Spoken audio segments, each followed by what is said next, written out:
Matt Lenihan, Boxing Social in association with freebets.com, Empire Fight Store, Forge Irish Stout. Delighted to be joined by Adam Smith. Adam, I think it's my first one with you since you've made your return to boxing.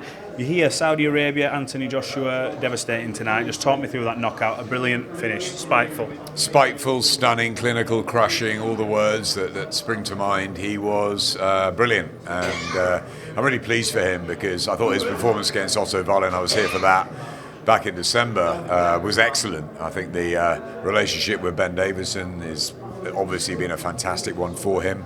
I love the way he listened to Ben in that fight against Wallin. I don't think he got enough credit for it. People were saying, you know, Wallin didn't turn up and he was a B-level fighter. No, Wallin's a really good fighter and he pushed Tyson Fury the whole way. Now is he going to get the credit again? You know, Ngannou pushed Tyson Fury and probably won that fight in most people's minds, and now Joshua just gets rid of him. So I think, look, there's always a lot of pressure on AJ, and he just deals with it and he gets on with it. I'm loving the fact that he's back doing what he does best, which is, you know, seriously taking the fight to the fighters, to his opponents.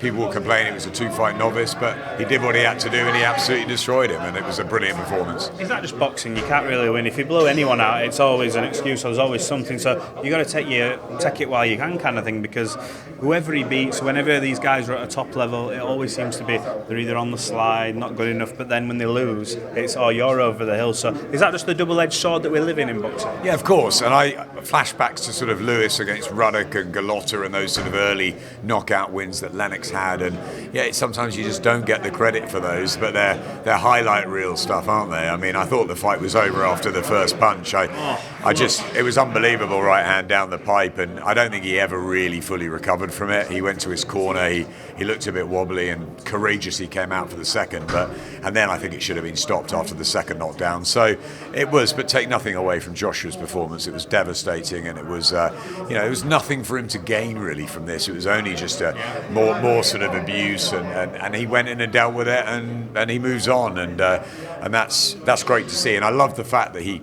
was so respectful afterwards, and he went to see fans and had pictures, and it was like the old AJ, and it's really good. And I think Ben Davison, who's just behind us, is a very important man in the future, next 12-18 months of Joshua's career. Adam Smith, I appreciate your time. Appreciate it. It's about probably 6 o'clock in the morning at this point, but nice to see you back. Good luck for Coventry. Thank you. Have a good time. Thanks very much. We'll catch up soon, hopefully. We will do. Cheers. Nice to see you.